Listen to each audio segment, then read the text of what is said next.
ہرقل شاہ روم نے ان کے پاس قریش کے قافلے میں سے ایک آدمی کو بلانے کو بھیجا، اور اس وقت یہ لوگ تجارت کے لیے ملک شام گئے ہوئے تھے، اور یہ وہ زمانہ تھا جب رسول اللہ صلی اللہ علیہ وسلم نے قریش اور ابو سفیان سے ایک وقتی عہد کیا ہوا تھا۔ جب ابو سفیان اور دوسرے لوگ ہرقل کے پاس ایلیا پہنچے جہاں ہرقل نے دربار طلب کیا تھا، اس کے گرد روم کے بڑے بڑے لوگ، علماء، وزراء، امراء بیٹھے ہوئے تھے۔ ہرقل نے ان کو اور اپنے ترجمان کو بلوایا، پھر ان سے پوچھا کہ تم میں سے کون شخص مدعی رسالت کا زیادہ قریبی عزیز ہے؟ ابو سفیان کہتے ہیں کہ میں بول اٹھا کہ میں اس کا سب سے زیادہ قریبی رشتہ دار ہوں۔ یہ سن کر ہرقل نے حکم دیا کہ اس کو، ابو سفیان کو میرے قریب لا کر بٹھاؤ اور اس کے ساتھیوں کو اس کی پیٹھ کے پیچھے بٹھا دو۔ پھر اپنے ترجمان سے کہا کہ ان لوگوں سے کہہ دو کہ میں ابو سفیان سے اس شخص کے یعنی کہ محمد صلی اللہ علیہ وسلم کے حالات پوچھتا ہوں، اگر یہ مجھ سے کسی بات میں جھوٹ بول دے تم اس کا جھوٹ ظاہر کر دینا۔ ابو سفیان کا قول ہے کہ خدا کی قسم اگر مجھے یہ غیرت نہ آتی کہ یہ لوگ مجھ کو جھٹلائیں گے تو میں آپ صلی اللہ علیہ وسلم کی نسبت ضرور غلط گوئی سے کام لیتا۔ خیر، پہلی بات جو ہرقل نے مجھ سے پوچھی وہ یہ کہ اس شخص کا خاندان تم لوگوں میں کیسا ہے؟ میں نے کہا وہ تو بڑے اونچے عالی نسب والے ہیں۔ کہنے لگا اس سے پہلے بھی کسی نے تم لوگوں میں ایسی بات کہی؟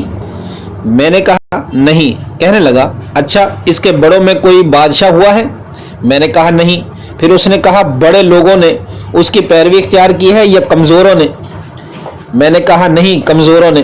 پھر کہنے لگا اس کے تابع دار روز بڑھتے جاتے ہیں یا کوئی ساتھی پھر بھی جاتا ہے، واپس لوٹ جاتا ہے؟ میں نے کہا نہیں۔ کہنے لگا کیا اپنے اس دعوے نبوت سے پہلے کبھی بھی موقع پر اس نے جھوٹ بولا ہے؟ میں نے کہا نہیں، اور اب ہماری اس سے صلح کی ایک مقررہ مدت ٹھہری ہوئی ہے، معلوم نہیں وہ اس میں کیا کرنے والا ہے۔ ابو سفیان کہتے ہیں میں اس بات کے سوا اور کوئی جھوٹ اس کی گفتگو میں شامل نہ کر سکا۔ ہرقل نے کہا کیا تمہاری اس سے پہلے کبھی لڑائی بھی ہوئی ہے؟ ہم نے کہا ہاں۔ بولا پھر تمہاری اور اس کی جنگ کا کیا حال ہوتا ہے؟ میں نے کہا لڑائی ڈول کی طرح ہے، کبھی وہ ہم سے میدان جنگ میں جیت لیتے ہیں اور کبھی ہم ان سے جیت لیتے ہیں۔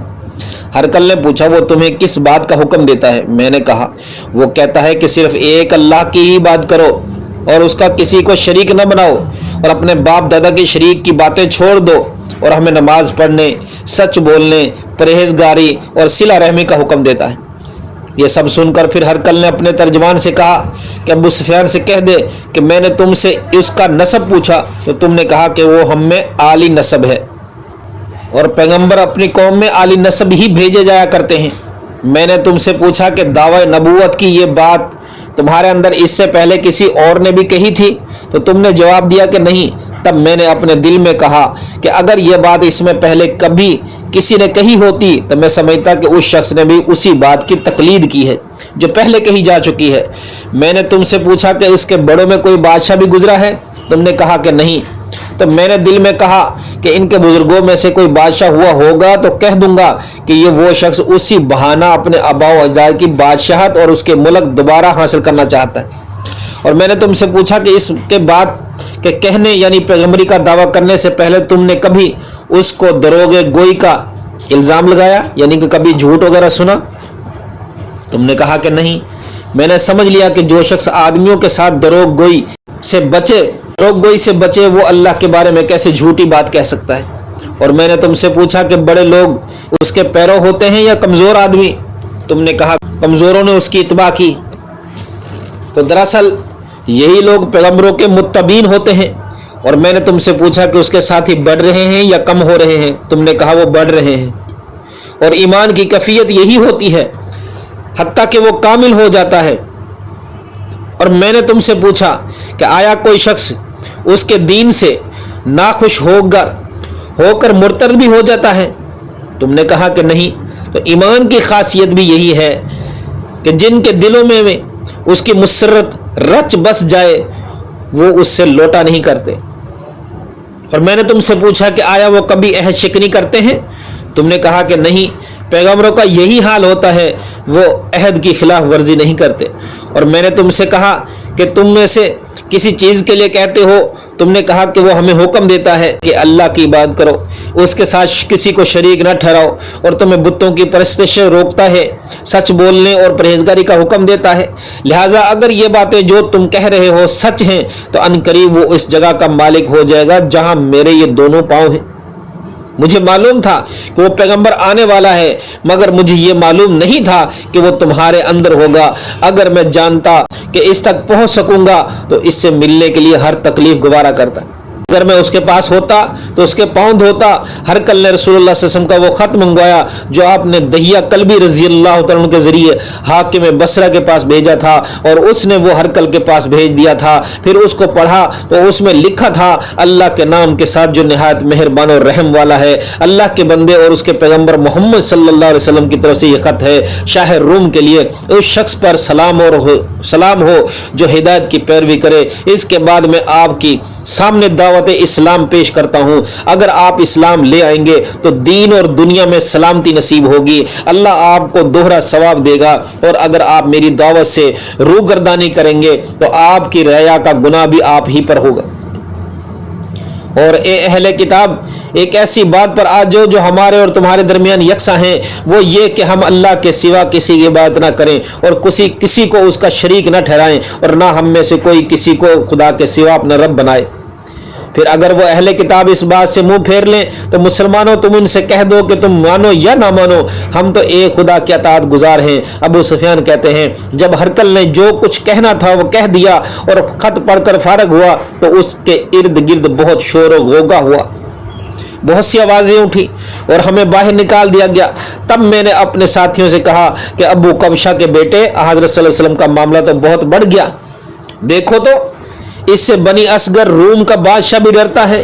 مجھے اس وقت سے اس بات کا یقین ہو گیا تھا کہ حضور صلی اللہ علیہ وسلم عنقریب غالب ہو کر رہیں گے، حتیٰ کہ اللہ نے مجھے مسلمان کر دیا۔ رومی کا بیان ہے کہ ابن ناتور ایلیا کو حاکم ہرقل کا مصاحب اور شام کے نصرہ کا لاڈ پادری بیان کرتا تھا کہ ہرقل جب ایلیا آیا ایک دن صبح کو پریشان اٹھا تو اس کے درباریوں نے دریافت کیا کہ آج ہم آپ کی حالت بدلی ہوئی پاتے ہیں، کیا وجہ ہے؟ ابن ناتور کا بیان ہے کہ ہرقل نجومی تھا، علم نجوم میں وہ پوری مہارت رکھتا تھا۔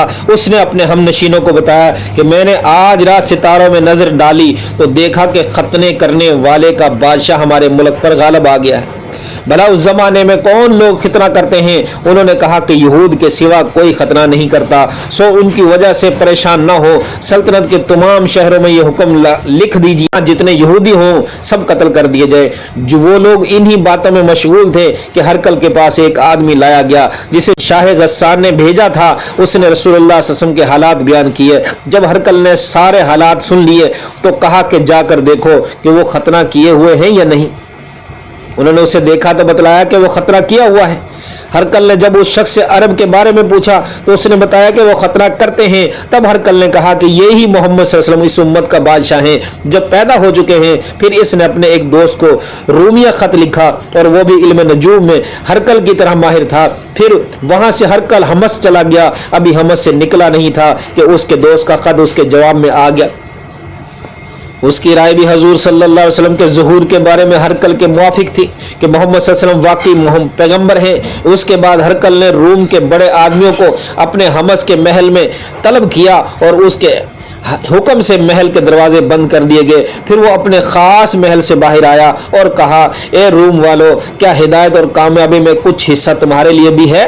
اگر تم اپنی سلطنت کی بقا چاہتے ہو تو پھر اس نبی صلی اللہ علیہ وسلم کی بیعت کر لو اور مسلمان ہو جاؤ۔ یہ سننا تھا کہ پھر وہ لوگ وحشی گدھوں کی طرح دروازوں کی طرف دوڑے مگر انہیں بند پایا۔ آخر ہرقل نے جب اس بات سے ان کی یہ نفرت دیکھی اور ان کی ایمان لانے سے مایوس ہو گئے تو کہنے لگا کہ ان لوگوں کو میرے پاس لاؤ۔ جب وہ دوبارہ آئے تو اس نے کہا، میں نے جو بات کہی تھی اس سے تمہاری دینی پختگی کو آزمائش مقصود تھی، سو وہ میں نے دیکھ لی۔